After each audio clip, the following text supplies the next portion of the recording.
All right, this is going to be another battle report for Team Yankee.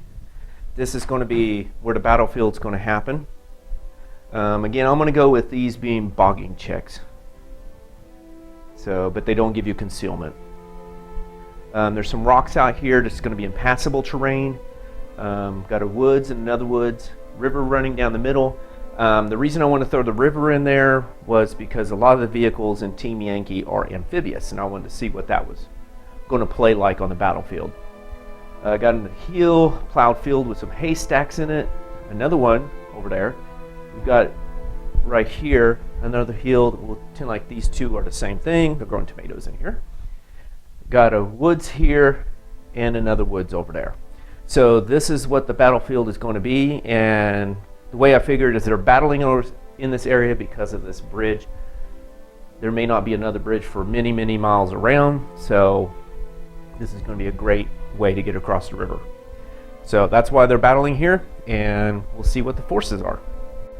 All right, this is the Soviets' force. Each side's going to have 100 points, and this is going to be T-72 Tank Battalion. So we've got our HQ, which is one T-72. Then we're going to have two, they're both the same, T-72 tank companies with 4 T-72s each. These are going to be the ZSU-23-4 Shilkas. There's 4 of those.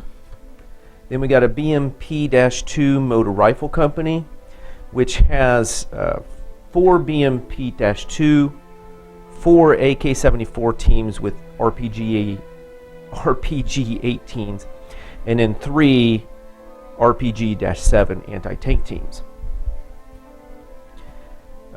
These 2 units are the same, and this is a BMP-2 recon platoon, so we got 2 of those with 4 vehicles each. We're going to have a BMP-1 observation post.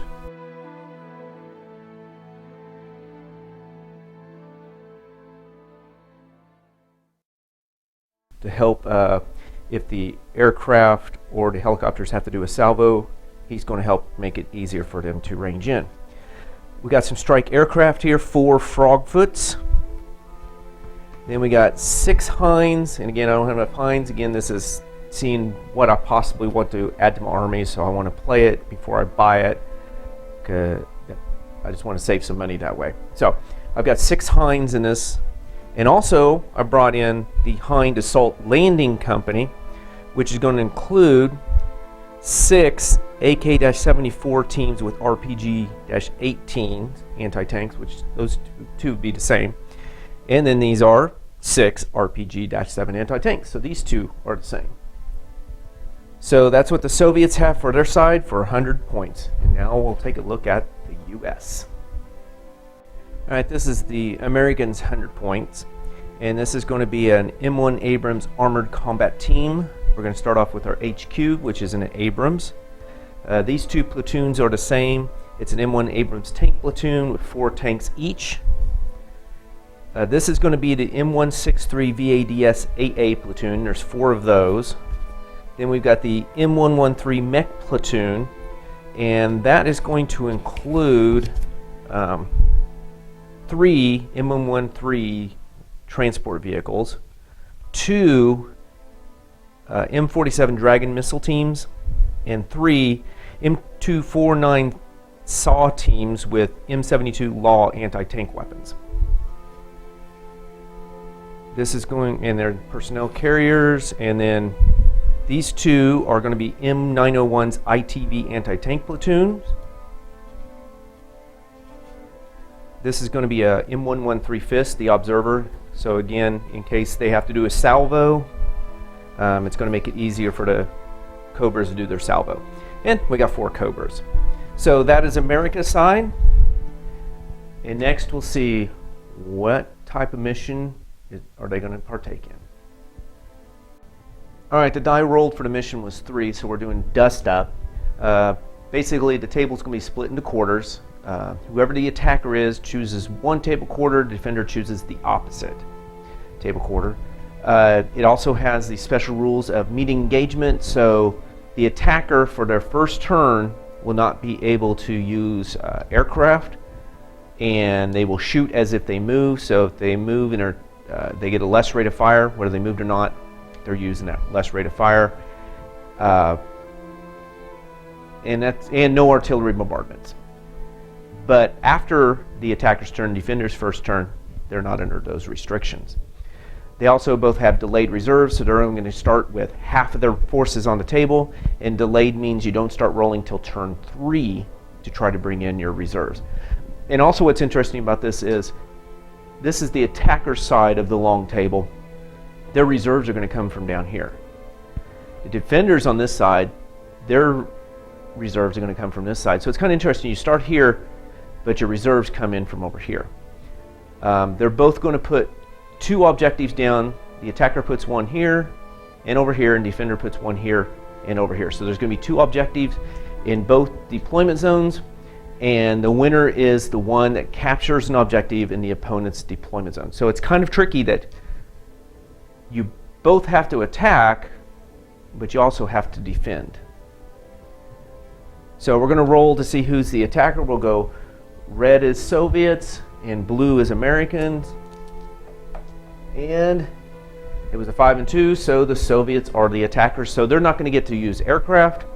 They're going to shoot as if they moved, whether they did or not, and no artillery bombardments. All right, so we'll see how they set up. All right, the Americans took this side of the table. So Soviets got that side. Deployment zone is cut off with these dice in the middle because it can't be within 12 inches of the center. The objectives, one objective went down here, and one went by the road over here. So I think the Americans are thinking if they can cut down the road and be right on top of the objective.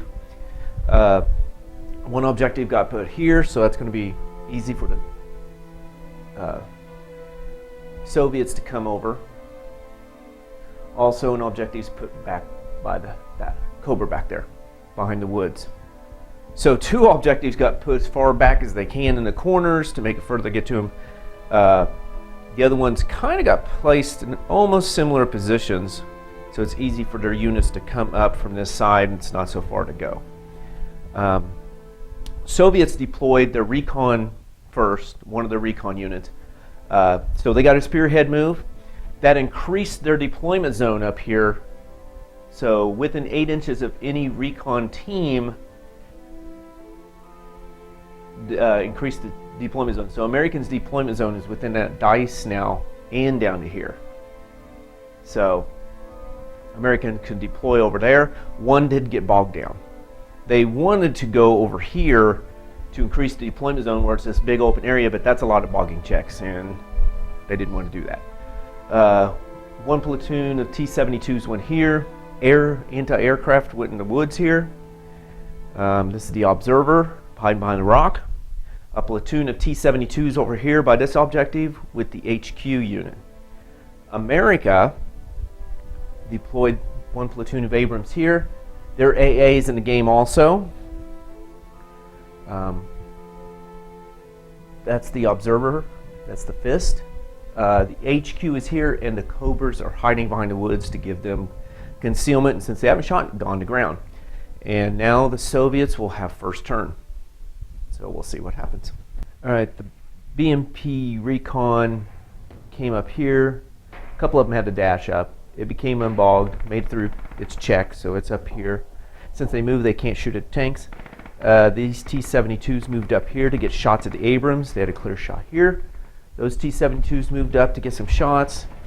AA guns, AA vehicles were back here, and they were totally out of range to take on the Cobras. So they made a terrain dash to get up here, and one did bog down. As far as shooting goes, these T-72s shot and hit 3 times. The Abrams only failed 1. They failed their firepower, so 1 got bailed out. These T-72s shot, needing 4s, and totally whiffed. They got no hits on the Americans. And so that's all the Soviets did for this turn, and now it's time for the Americans. The Abrams moved back so they wouldn't get any side shots from these T-72s moving up. The anti-aircraft stayed where it was, the HQ stayed, the Cobras stayed where they were. Shooting, the Abrams shot into this platoon of T-72s. First the HQ shot, and he got one hit, and they made their save. Then these Abrams shot into that platoon and got 5 hits. They did mistaken target, only one failed, and they made the firepower, so it destroyed that one back there. The Cobras then popped up, shot at the same platoon, got 2 hits. I think they're trying to destroy this one to slow down people trying to cross this bridge. Did mistaken target again, and only one failed and one got destroyed. So 2 out of this platoon are gone, and everything is shot. So we are ready to head to turn number 2. All right, this one BMP moved up here, so it won't be able to shoot, but the other 3 will. The T-72s moved up. These two T-72s moved up. The AA moved up. It became unbogged. This AA back here that was bogged down, but it bogged down again. And so it's still back here. And the HQ did not move. So the AA did get close enough to the Cobras, barely in range, but the Cobras can't go any further back really to get their concealment from the tall terrain here. So the AA hit 3 times. They failed 2 saves. They made one of their firepower tests, so 1 Cobra was destroyed. These 2 T-72s shot into the Abrams here. They only had 2 shots. They hit twice. They failed 1, and they equaled the anti-tank on these. They made both firepower tests, so 1 was destroyed and 1 was bailed out. So these T-72 shot, which is 4 shots, and only hit once. They did mistaken target, got it off the HQ here, went to the one that was already bailed out, and they matched it, but they failed their firepower. So the HQ shot, and this was the only tank it can shoot at.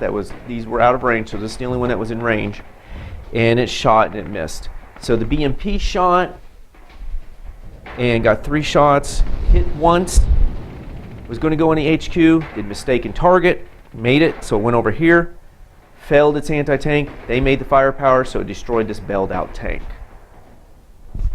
And that is the Soviets' turn, and we are now ready to head to America. This one is very close to going out.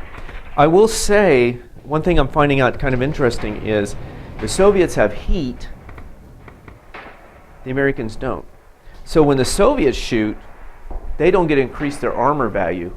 But when they shoot at the Soviets in over 16 inches, they get to increase their armor.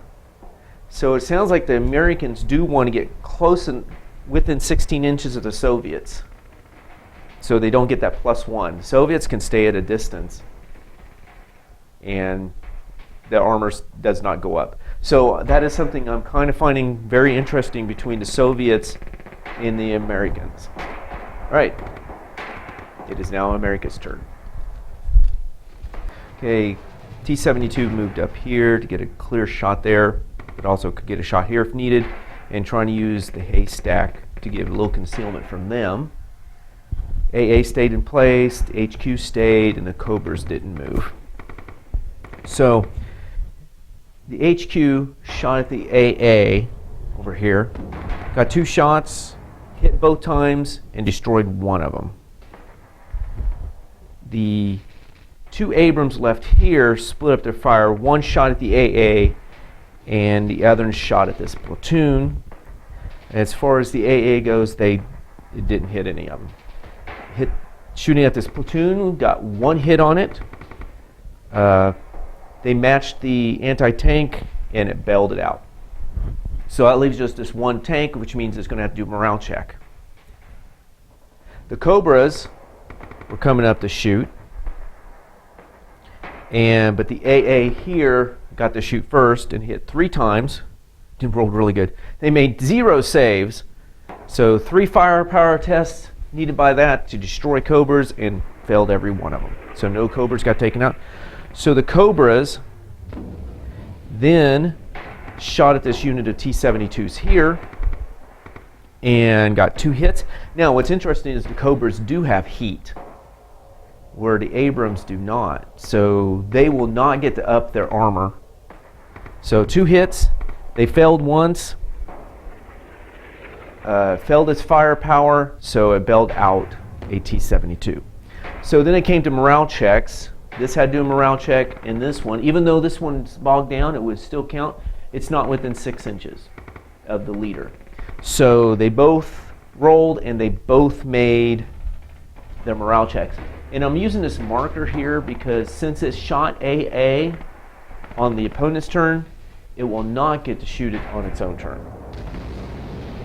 So this situation, now we got the Soviets have got a problem now because we're going to start rolling for reserves, which means the U.S. reserves are going to come along this table edge, right behind these T-72s. And the same thing for Americans. The Soviets reserve are going to come from that table edge. So they've got to watch that. So I don't know what these T-72s are going to do with the reserves coming from here, which there is a reserve of Abrams. And if they get back here, there's going to be no save, no armor save. It's instant firepower of 2+. So the Soviets got to think what they're going to do on this turn with the Americans, or with reserves starting to come in from both sides, possibly coming in. All right, well, we'll see what they'll do. All right, the T-72s moved up here. Those 2 T-72s moved to here. HQ moved up. The AA made a dash over to here. Wasn't going to be able to shoot anyway. The AA here was the one that was bogged down. Got unbogged, stayed unbogged, made a dash towards here to try to help with taking out the helicopters. And the BMP stayed where they were because if they move, they can't shoot their anti-tank weapons at the tanks. I forgot to say also, Soviets did not get any reserves. All of them that were bailed out did remount. So the HQ had a line of shot to this Abrams over here. Hit, it failed its armor save, made its firepower, so another Abrams was gone. These 2 T-72s shot at the Abrams sitting here. Well, it's in woods, got concealment, so needing 5s. They missed. These 3 T-72s decided they need to take out the AA because maybe next turn Soviets get reserves and they could bring in their Hinds. So let's try to take out the AA.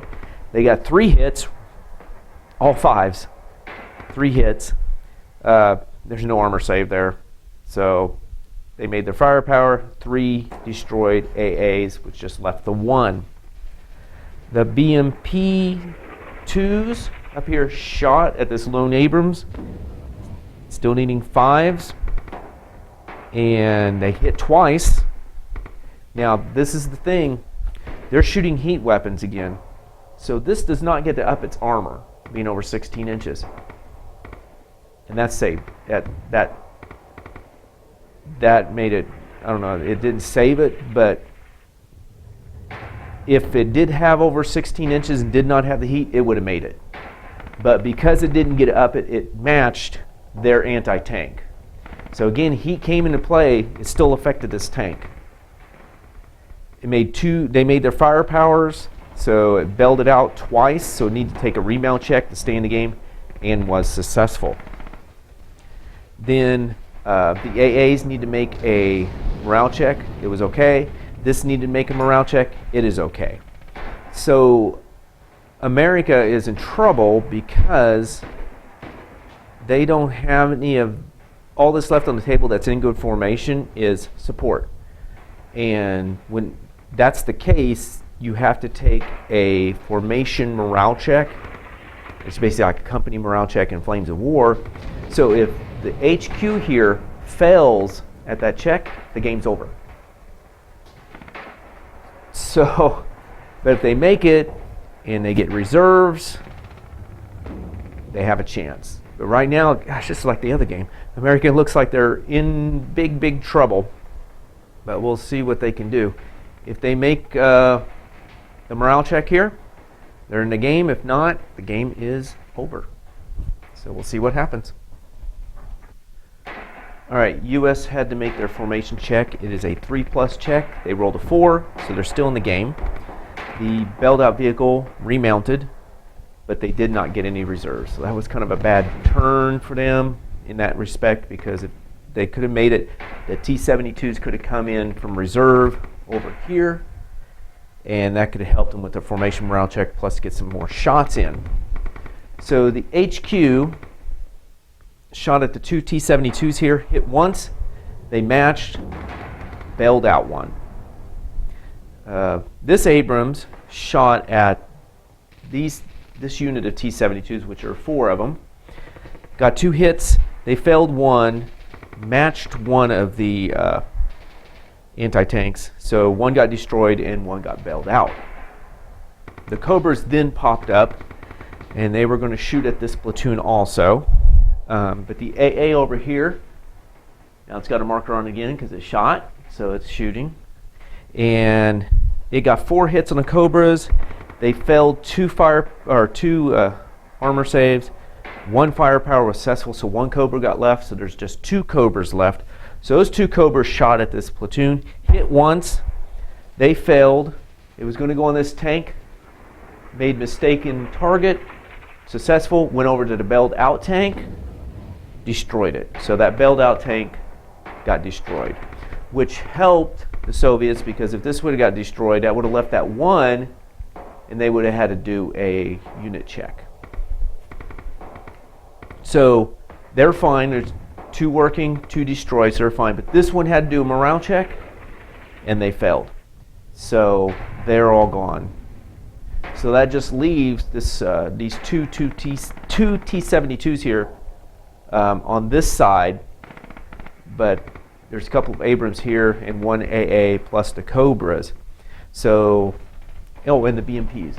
So it's not looking too bad for the Soviets, but we'll see what they're going to do on their turn 4.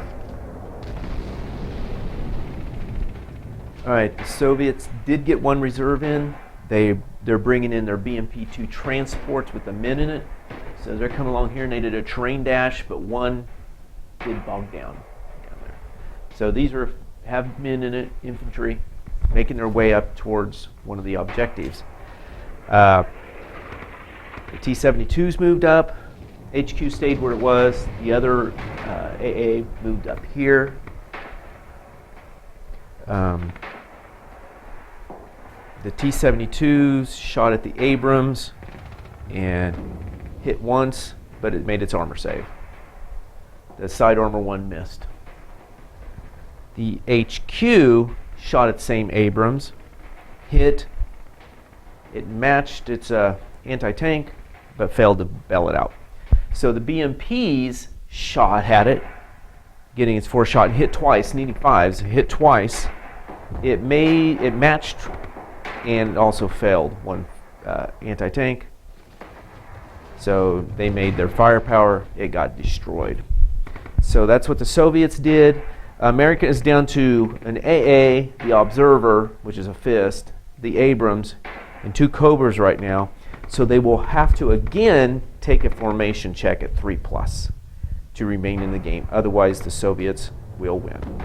So we'll see what happens. If they get reserves, you know it's going to be the Abrams to keep them in the game. So let's see what happens. All right, U.S. need to make a formation morale check at 3+. They rolled a 1, so they failed. They are out of the game now, so the game is over. There's a couple things I did learn, and that is heat is really nice. Not on side armor, but just coming up, you don't have to worry about over 16 inches in their armor going up compared to what the U.S. has to go through. Also, if you go into reserves with these new rules about support doesn't count as far as doing a unit morale check, when you do your reserves, let me see if I can get one here. So I've got one here, like that one, the armored combat team. When you're looking at reserves, I would look, I'm trying to get where I can, there, these, look at these, and try to get at least 2 of those out there, maybe all of it, 3, because if it's only stuff from this, your that's what happened to US here. It got down to where it was just this. And they didn't have this unit information that goes with their HQ. And that's what lost them the game. So I learned something from this game. Heat is really nice. And when you do reserves, have at least 2 units that are part of your HQ card. Not so much part of the team, like Team Yankee or the Soviets equivalent. So it didn't get to where America got the rest of their stuff in, but that was my mistake for how I did reserves. So lesson learned there. So until next time, have a good game.